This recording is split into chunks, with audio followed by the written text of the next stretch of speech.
안녕하세요. 반갑습니다. 리치고의 김기환입니다. 자, 오늘도 따끈따끈한 부동산 관련 소식들이 쏟아져 나오고 있는데요. 오늘도 부동산 주요 뉴스를 가지고 데이터에 근거해서 설명을 좀 드려보도록 하겠습니다. 한 5가지 정도의 이제 주요 뉴스가 있네요. 첫 번째 뉴스는, 자, 없어 한 달 새 1억 껑충 숨 막히는 목동 세입자들. 네, 이런 내용이고요. 한번 어떤 내용인지 한번 살펴보도록 하겠습니다. 자, 한 달 새 1억 뛴 전셋값에 세입자 한숨 떨어질 이유가 없다. 이게 주요 내용이고요. 핵심 기사는 이제 이사 수요는 늘고 갱신 청구권 사용에 매물이 급감을 하고 있다. 그래서 당분간 서울 전셋값이 떨어질 이유가 없다라는 게 기사의 핵심 내용입니다. 자, 여기 이제 보시면 서울의 이제 전셋값이 고공행진을 하고 있고요. 신학기를 앞둔 봄을 맞아서 이사를 준비하는 수요가 늘어나고 있다. 그런 가운데 전세 계약 갱신 청구권 사용으로 전반적인 전세 매물이 줄어서이다.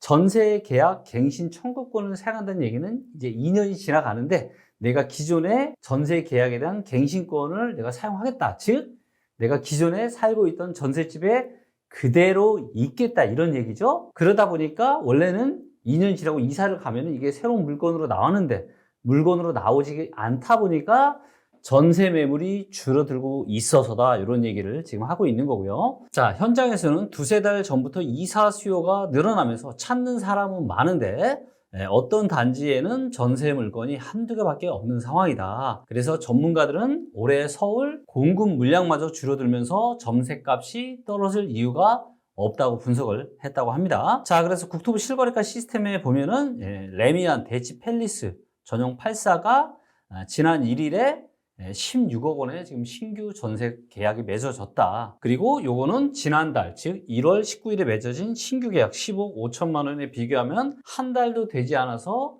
5천만 원이 뛴 거다. 이런 얘기를 지금 하고 있고요. 자, 또 양천구 이제 목동에 있는 목동 신시가지 7단지 전용 66제곱미터 요게 또 지난 8일에 6억 7천만 원에 신규 전세 계약을 맺었다고 합니다. 그리고 요거 같은 경우는 1월 17일에 이제 5억 7천만 원이었죠. 근데 한 20일 만에 지금 1억 정도가 뛰었다라고 지금 이야기를 하고 있는 거고요. 또 노원구 중계동에 있는 청구 3 전용 84도 26일에 8억 원에 새로 세입자를 들였다. 그래서 요것도 일주일이 되지 않아서 1억 원이 상승했다. 이런 이야기 드리네요. 그래서 전부 다 지금 전셋값이 지금 계속 불과 한 달 사이에 상당히 많이 뛰고 있다, 올라가고 있다. 이거를 지금 이야기하고 싶어 하는 것 같아요. 그래서 설 연휴 전후로는 조금 조용히 했는데 이제 연휴가 끝나고 나서부터는 전세 문의가 지금 꽤 늘었다. 이런 이야기를 지금 하고 있는 거죠. 자, 그리고 이제 꼭 학군지가 아니더라도 지금 전셋값이 오르는 추세다라고 하면서 이런 아파트들의 사례들을 가지고 지금 이야기들을 지금 하고 있고요. 화곡동에 있는 경우도 지금 지난해 말부터 이사 수요가 몰리면서 전세 물건이 정말 없었다. 이런 이야기 지금 하고 있고 그래서 전세 가격이 더 올라갈 거다라고 이야기를 하고 있고요.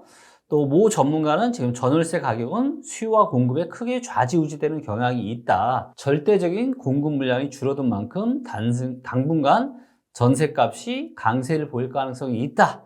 그리고 재건축이나 재개발 등 도시 정비, 사업에 따른 주요 이주 수요가 지속해서 나올 예정이다. 그리고 월세가 오르고 있다. 그렇기 때문에 전셋값이 하락할 이유가 없다라고 지금 전망을 이 기사에서는 지금 하고 있습니다. 자, 그러면 실제 또 데이터가 어떤지 한번 살펴보도록 하겠습니다. 자, 이제 이 부분은 리치고에 이제 들어가시면 이 엑스포트 분석이라고 있죠? 그래서 여기 들어가서 보시면 서울이면 서울, 지방이면 지방, 대한민국 어디라도 데이터가 다 있기 때문에 들어오셔서 보시면 되고요. 일단 저도 이제 지방을 좀 하고 싶은데 워낙 이제 많은 분들이 서울이나 수도권을 사시다 보니까 제가 데이터를 수도권 위주로 하고 있다는 점 양해 부탁드리고 혹시라도 지방이나 내가 사는 지역을 보고 싶다 그러면 리치고 웹에 들어오셔서 저랑 똑같은 프로세스로 보시면 되고요. 자, 먼저 서울을 좀 보도록 하겠습니다. 서울을 지금 보니까 서울의 전세가가 오르다가 지금 살짝 멈추고 있는 추세죠. 매매가도 올랐다가 조금 떨어졌다가 다시 횡보하고 있는, 그래서 엄청 많이 뭐 오른다, 이거는 솔직히 아직은 리치고의 실거래가를 반영한 AI 시세로 봤을 때는 아직은 잘 모르겠고요. 자, 그 다음에 제가 이 이야기를 좀 드리고 싶은데, 지금 이제 전세도 대출이 많잖아요. 그래서 내가 전세로 전세 자금을 내가 대출을 받아서 이자를 내는 이 부담이라고 하시는 주택 구입 부담 지수 전세를 보면은 171이에요. 굉장히 높습니다. 그리고 역사적으로 봤을 때 이건 아주 높아요. 자, 그래서 우리가 이러한 것들이 진행이 됐더니 보시면 13년이 지속적으로 올랐잖아요. 이게 원래는 여러분들 전세자금 대출이라고 하는 건 2000년대 없었습니다. 없었어요. 근데 전세자금 대출이 이게 2억 원, 한도를 3억으로 올렸다가 이걸 또 5억으로 올리고 거기에 허그까지. 그러면서 너무나도 손쉽게 전세자금 대출을 해주다 보니까, 그리고 그런 과정 속에서 금리가 높지 않다 보니까 구입 부담 지수가 이렇게 계속 올라갔던 겁니다. 그리고 역사적으로 봤을 때 상당히 부담스럽죠. 그래서 이것이 의미하는 바는 뭐예요? 네, 대출을 껴서 전세 자금 대출을 받아서 이거를 갚아 나가는 게 이게 녹록지 않다, 부담스럽다, 이런 얘기죠. 대부분의 데이터, 이런 뉴스나 이런 데서는 공급만 가지고 이야기하죠. 공급이 부족하니까 올라갈 수밖에 없다, 이런 얘기 하고 있는데, 제가 수급 데이터 가지고도 말씀드렸죠. 그래서 일단은 전세가 본질적으로 봤을 때 절대 싸지 않다. 그 다음에 전세가 엄청난 강세, 그러니까 강한 모습을 보일 거는 맞지만 그렇다고 엄청난 전세난이 될 거냐? 저는 데이터는 다른 이야기를 하고 있어요. 자, 보시면 이게 이제 전세 수급 데이터인데, 얘가 전세난이 올라오면 140, 150이 넘어야 됩니다. 공급보다 수요가 훨씬 더 많아져야 되는데, 현재 시장 상황은 어때요? 전세 수급 데이터가 100보다 조금 120 정도 됩니다. 그렇기 때문에 전세가 약간 강한 모습은 100보다 높기 때문에 강한 모습은 보이지만, 전세난을 불러올 정도로 140, 150, 160까지는 아니다라는 거예요. 근데 이게 왜 그러냐?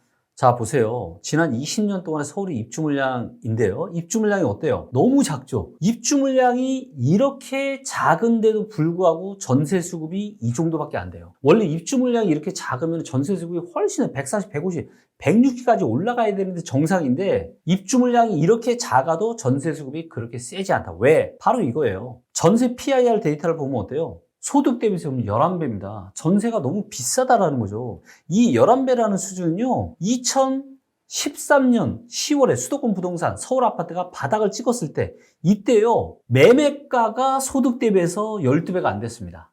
매매가가. 그런데 지금은요, 전세가 소득 대비해서 11배가 넘어요. 그러니까 지금 전세가에도 엄청난 거품이 있다라는 것을 여러분들이 명확하게 아셔야 되는 겁니다. 그렇기 때문에 뭐예요? 이렇게 입주 물량이 작음에도 불구하고 전세가가 강세긴 강세지만 엄청난 강세까지는 지금 모습을 안 띄고 있는 겁니다. 자, 그리고 전세가 뭐 엄청나게 지금 좋다라고 하면은, 만약에 진짜 찾는 수요가 많아요? 그러면 전세가 거래량이 정말 많아야 됩니다. 자, 근데 전세가 거래량이 어때요? 언제가 제일 많았죠? 23년 2월달, 3월달. 자, 지금은 어때요? 전세 거래량이 작지 않지만 또 엄청나게 많지는 않습니다. 물론 아직 1월 달이 다 집계가 된 건 아니에요. 하지만 지난 비교로 봤을 때 엄청난 거래가 증가하거나 그런 모습이 전혀 아니죠. 그리고 이거를 좀 더 우리가 명확하게 알 수 있는 게 여기 거래 동향 데이터라고 있는데, 동향 데이터를 보면은 전세 거래가 또 얼마나 많은지를 볼 수 있는데, 자, 이것도 보세요. 이걸 봐도 23년 9월, 10월 이럴 때는 전세 거래 동향이 꽤 많았지만 최근은 어때요? 많이 증가하나요? 네, 1월 말에 조금 증가하고 2월 초에 다시 줄어들었고, 물론 설 이후에 지금 데이터가 아직 안 나와요. 이걸 봐야 되겠지만은 막 엄청난 지금 큰 상승을 불러올 만큼의, 그러려면 이런 데이터를, 이렇게 전세 거래 동향 데이터가 30 넘고 40을 넘어야 돼요. 근데 지금은 절대 그 정도의 수준은 아니다. 그렇기 때문에 지금 일부 언론사에서 너무 지금 자극적으로 지금 이야기를 펼치고 있다라고 저는 판단이 됩니다. 그렇기 때문에 지금 전세 가격이 오르고 있는 추세는 많지만 이게 막 엄청난 전세난까지 불러올 정도는 절대 그거는 아니고요. 더군다나 이제 스트레스 DSR이 적용이 되고, 내년부터는 이게 전부 다 100% 적용이 되기 때문에 이게 전세자금 대출에 다 적용이 됩니다. 그리고 내년에는 또 서울에 입주 물량이 꽤 있어요.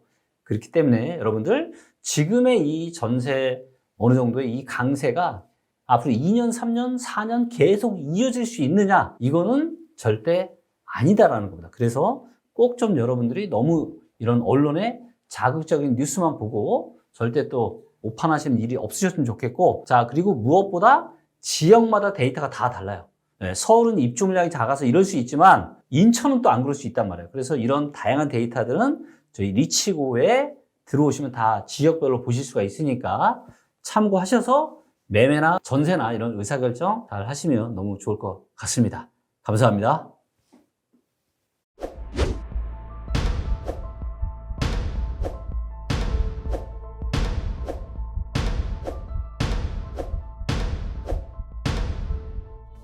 내년부터 본격화되는 이 세금 때문에 트리거가 시작이 돼서 거래량 데이터에서 그런 징후들이 보이고 있습니다. 서울의 아파트 시장은 올라갈 에너지는 없고 22년서부터는 이제는 보합이나 하락으로 내려갈 가능성이 많고요. 10년에 한 번 정도 있을까 말까 조로의 매도 기회가 많다.